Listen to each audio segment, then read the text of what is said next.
Hola, bienvenidos a este Día de la Pyme 2020. Soy David Arana, fundador de Confío, y les vengo a contar una breve historia de cómo arrancamos y hacia dónde vamos.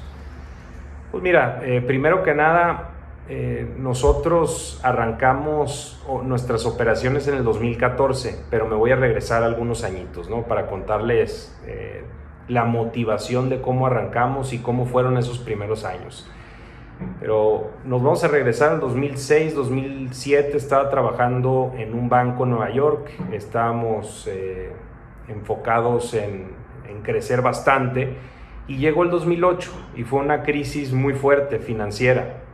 Y ahí salieron muchos aprendizajes, pero el principal aprendizaje fue que pues, realmente la banca tradicional atiende muy bien a los grandes corporativos multinacionales, pero deja a un mercado gigantesco bastante desatendido, ¿no? Que es el mercado de las pequeñas, medianas empresas, que a nivel colectivo todos los empresarios del país generan 74% más o menos de los empleos formales de México.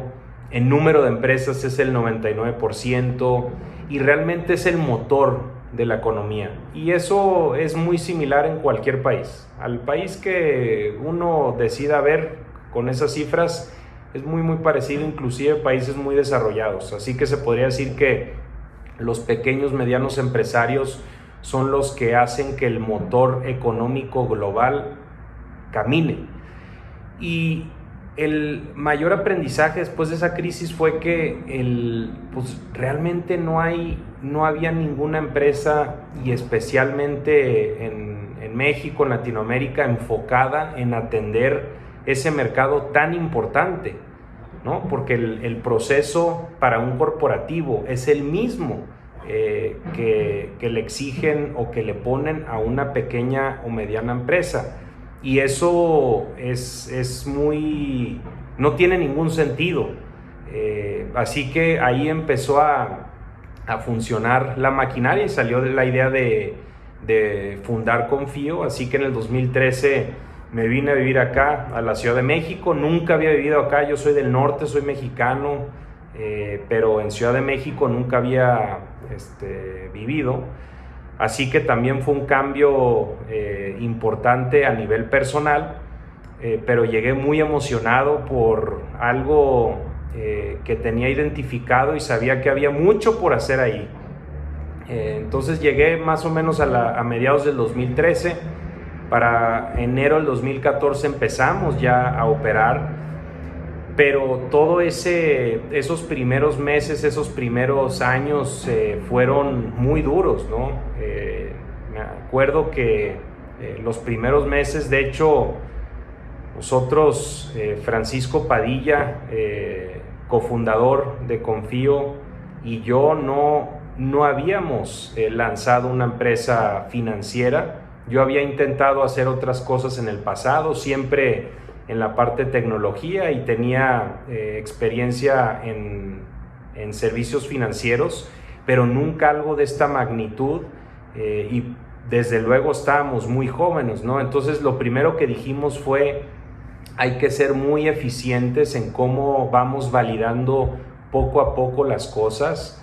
Y también hay que rodearnos de gente que suba el promedio, ¿no? A nivel equipo, a nivel socios, a nivel alianzas, y yo creo que esos principios siempre fueron los principios que nos ayudaron a seguir, y que hasta la fecha, ¿no?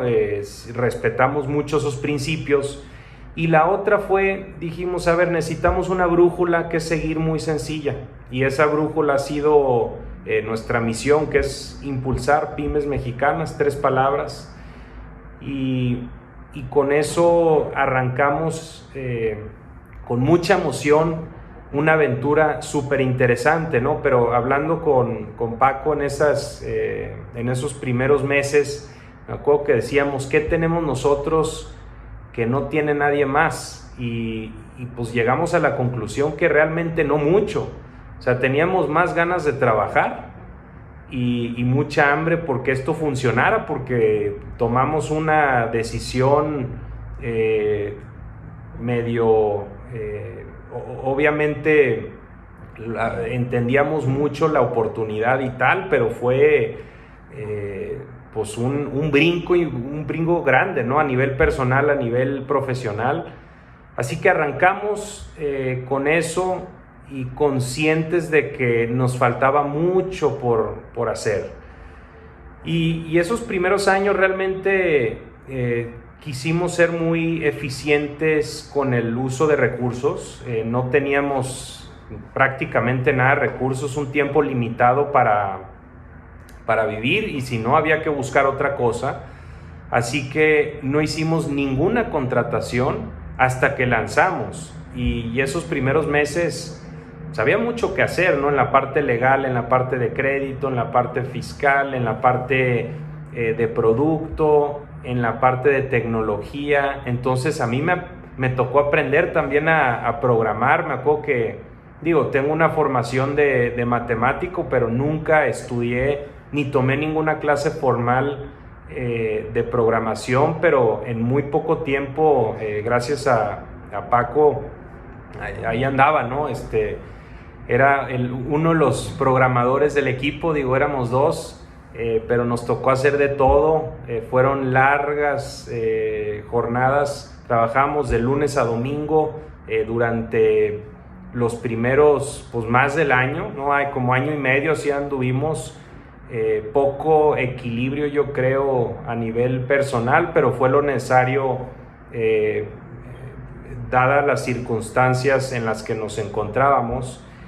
Y finalmente, cuando vimos que que empezó a funcionar y que logramos lanzar algo que estaba resolviendo un problema importante en el país, fue cuando empezamos a invitar a más personas al equipo, y pues estamos en el negocio de intermediar recursos, ¿no? Entonces nuestra misión siempre ha sido la misma y seguirá siendo la misma, de impulsar pymes mexicanas, pero eso desde luego al inicio se traduce a un tema de crédito, porque ese es el principal obstáculo para la mayoría de las pequeñas y medianas empresas del país.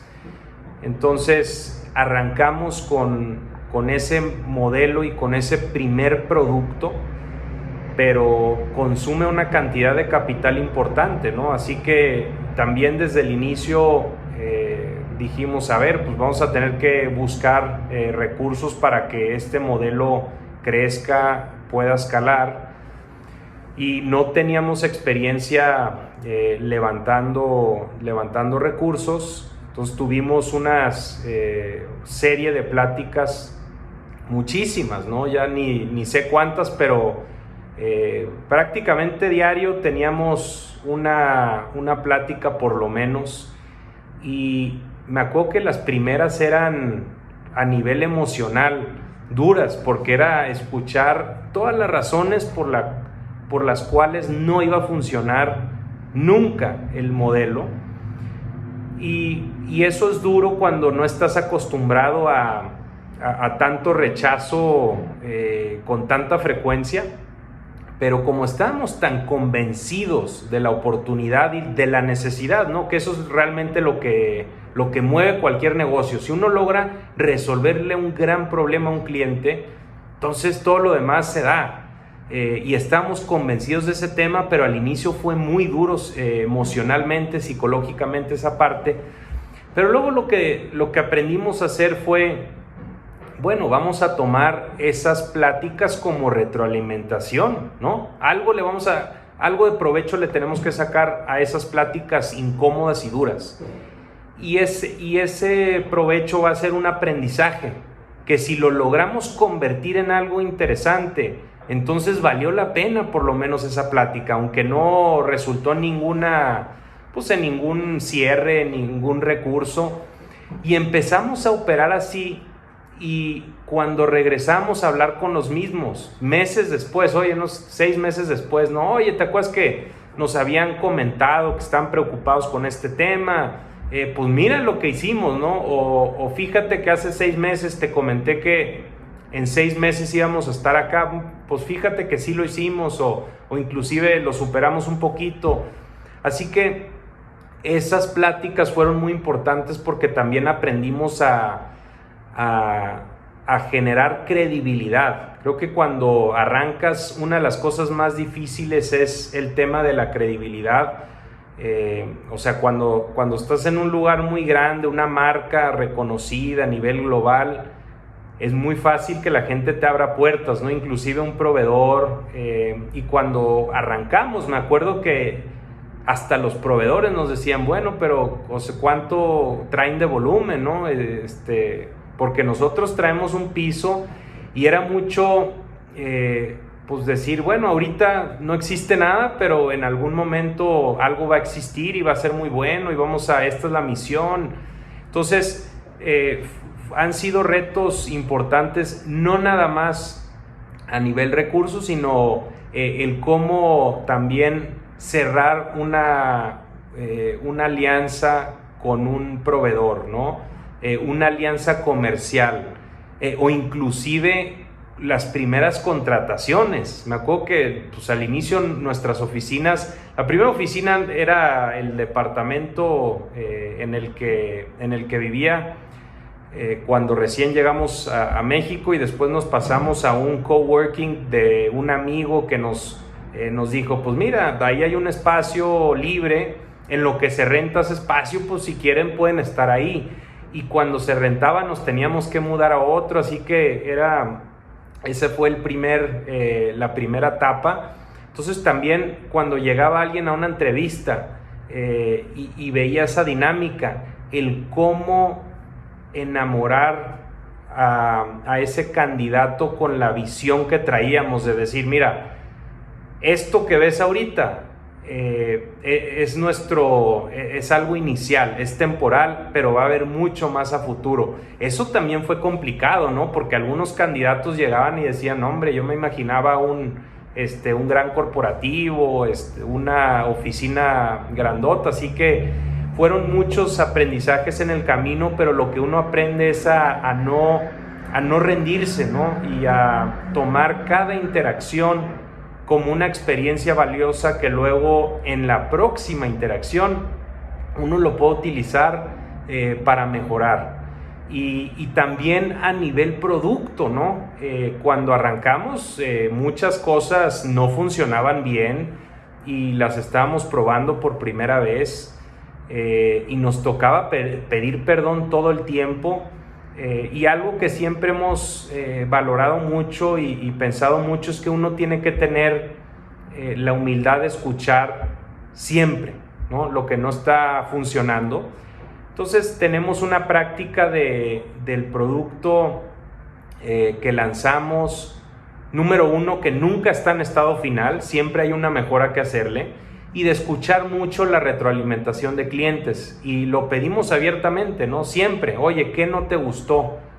Y a veces hasta tenemos que insistir un poquito en que nos digan, a ver, ¿qué le cambiarías? O sea, dinos, nos gusta escuchar qué puede mejorar, porque esa próxima versión va a ser más fuerte, ¿no? Va a ayudar a resolver un problema de una mejor forma, y para eso estamos, ¿no? Para ir mejorando poco a poco. Así que ese también fue otro aprendizaje, y si uno entra en esa mentalidad de no rendirse, de siempre hay algo por mejorar, creo que es una receta ganadora, porque ya estás mentalizado de que hay algo más que hacer, ¿no? Y una analogía que utilizamos mucho internamente, algunos del equipo nos gusta correr, y es muy sencillo, ¿no? Pero lo asociamos a la corrida, que siempre estamos en el primer kilómetro del maratón, y el maratón tiene 42 kilómetros, pero al decirlo de esa forma, estamos mentalizados en que siempre siempre hay un largo camino por recorrer, falta mucho, entonces hay que ir mejorando, hay que escuchar qué hace falta, hay que seguirnos rodeando de gente que suba el promedio. Entonces esas son algunas de las cosas con las cuales arrancamos, ¿no? Pero básicamente lanzamos un primer producto de capital de trabajo, que es un tema que resuelve un problema importante. Logramos crecer nuestra base de clientes y nuestra cartera de manera importante, en doble dígitos mensuales, que es más o menos en los últimos 3-4 años ha sido 400% al año, y con eso ya fue necesario hacer muchas cosas, y sobre la marcha, cuando íbamos validando pequeños hitos, ya logramos en el camino rodearnos de un equipo con más experiencia, rodearnos de un equipo también muy técnico que se complementa muy bien, rodearnos de proveedores muy fuertes, cerrar alianzas importantes en el mercado, como las que tenemos con algunos corporativos hoy en día, PayPal siendo uno de ellos, Grupo Modelo, y varios más. También logramos cerrar bastantes recursos, tanto en la parte de capital como en la parte de líneas de crédito, de fondos internacionales.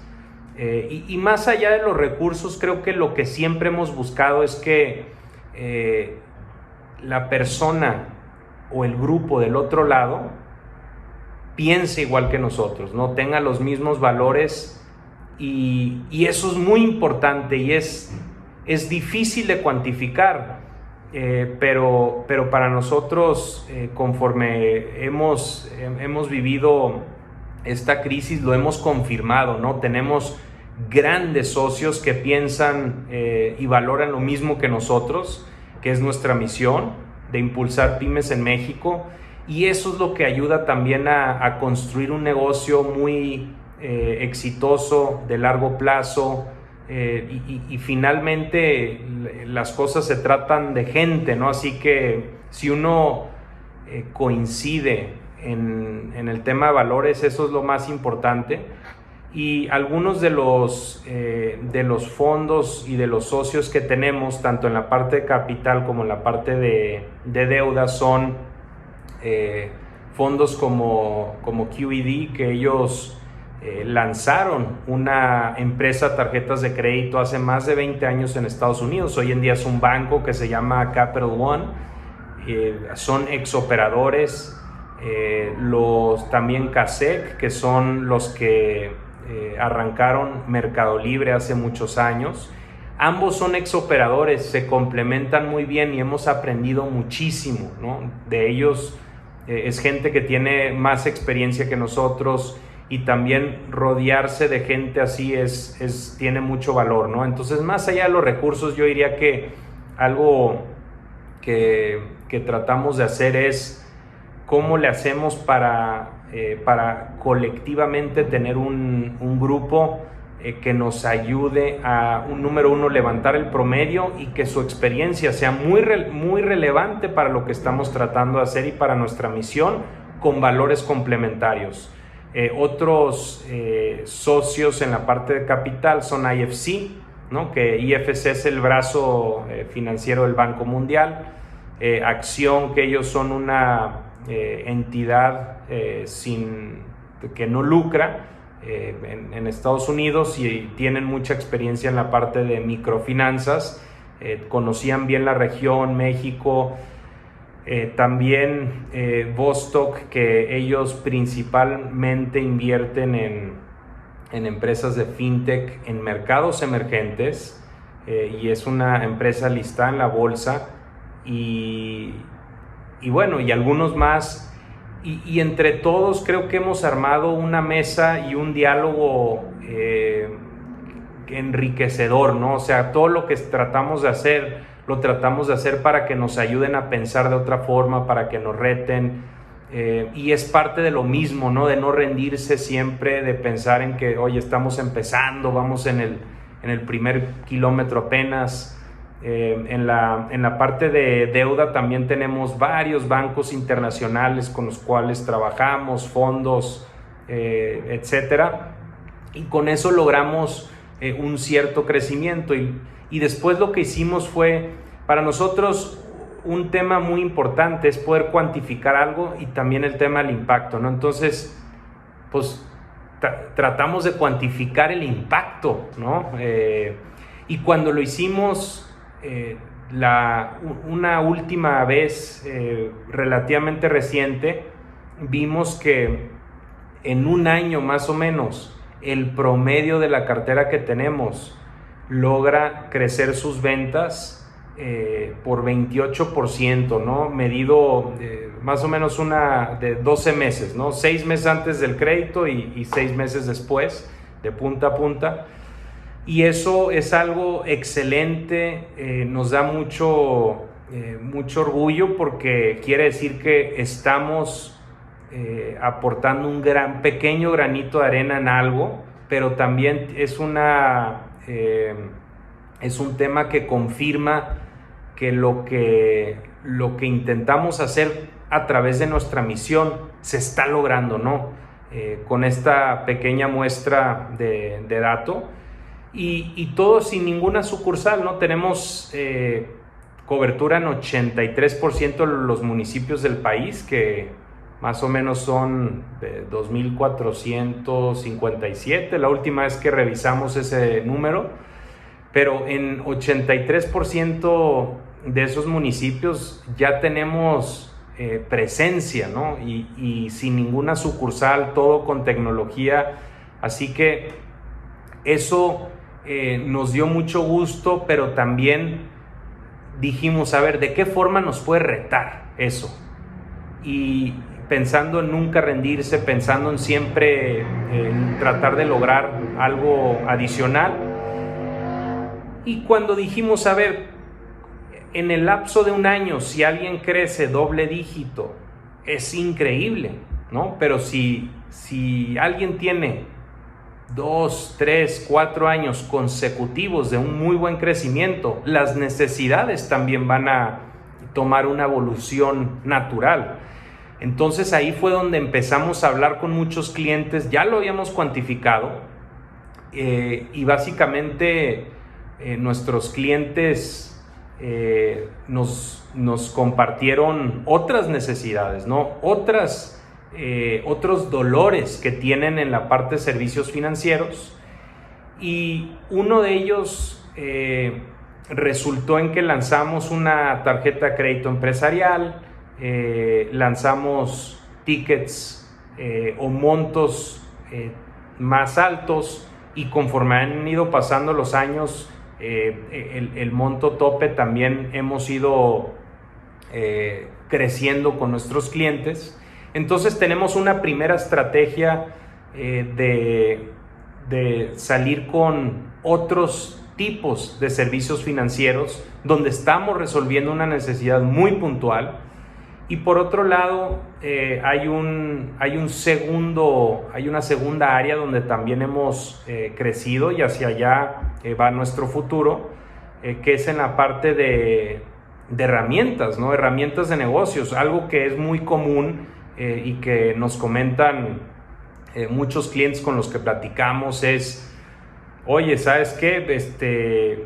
Yo soy muy bueno en lo que hago, pero no tengo un equipo financiero, el contador es externo, así que desarrollamos una serie de herramientas que permiten que nuestros clientes tengan como un asistente virtual financiero, ¿no?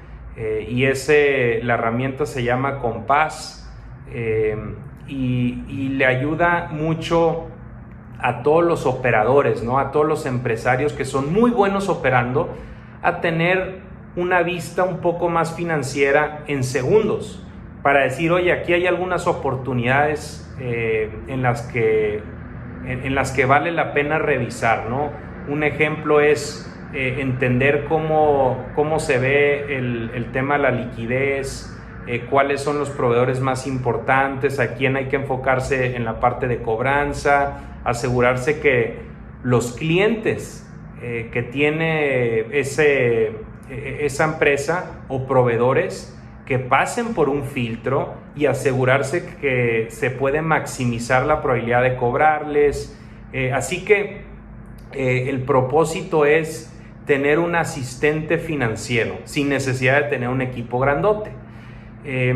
Y la idea que traemos entre estos dos conceptos de servicios financieros y también herramientas de crecimiento es armar un ecosistema financiero para que los negocios se puedan enfocar 100% en operar y en sus clientes, y hay que estar en la operación, ¿no? Porque eso es lo que más genera valor, y toda la parte financiera que históricamente ha sido muy complicado, toma tiempo. Lo que estamos tratando de hacer es reducirle toda la fricción, hacerlo muy rápido y hacerlo también digital, ¿no? Para que lo puedan hacer desde sus casas, sin tener que salir, ir a ninguna sucursal, y siempre enfocados en sus familias, en sus negocios.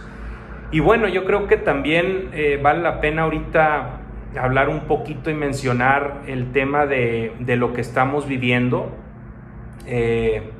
Pues entiendo muy bien y entendemos todos en Confío lo difícil y lo duro que ha sido, especialmente para los negocios esta pandemia. A nivel personal, primero que nada, a nivel familiar y desde luego a nivel profesional. Y nosotros siempre hemos seguido nuestra misión de tratar de apoyar a las pymes mexicanas, pero también el mensaje que les quiero pasar es que esto es temporal, y salen nuevas oportunidades después de las crisis. A veces es muy difícil entenderlo cuando uno está a la mitad de algo, pero de verdad salen cosas y oportunidades muy interesantes, ¿no? Confío, o sea, nosotros salimos y existimos después de todo lo que ocurrió posterior a una crisis financiera. Ahí fue donde se acentuó y se aceleró la necesidad del problema que estamos tratando de resolver. Hoy en día, todo lo que está ocurriendo está cambiando nuestro comportamiento como seres humanos, en casa, en cómo operamos en los negocios. Entonces, sí es difícil, y nos gustaría pues que esto terminara lo más pronto posible. Todavía hay algo de incertidumbre, pero saliendo de esto, creo que van a ocurrir dos cosas. Número uno, vamos a ser más humanos, o sea, esta crisis nos humanizó mucho más. Y número dos, más digitalizados. En la parte de humanizar, creo que ahorita en cualquier plática, diálogo que tenemos, pues estamos conociendo a nuestros clientes, a nuestro equipo en sus casas, con sus familias, con todos los retos que tienen ahí, y es parte de la vida, ¿no? Así que esto, antes que cualquier otra cosa, nos ha humanizado mucho. Y número dos, nos está digitalizando, ¿no? Estamos aprendiendo que hacer algo desde un celular, desde una computadora, está bien y funciona igual o mejor que antes. Así que no hay que rendirnos, hay mucho por hacer y van a venir muy buenas oportunidades. Y bueno, les mando un abrazo y estamos aquí para ayudar en lo que se pueda. siempre echándoles porras en que continúen con sus negocios y estén bien, tranquilos y felices en casa. Gracias.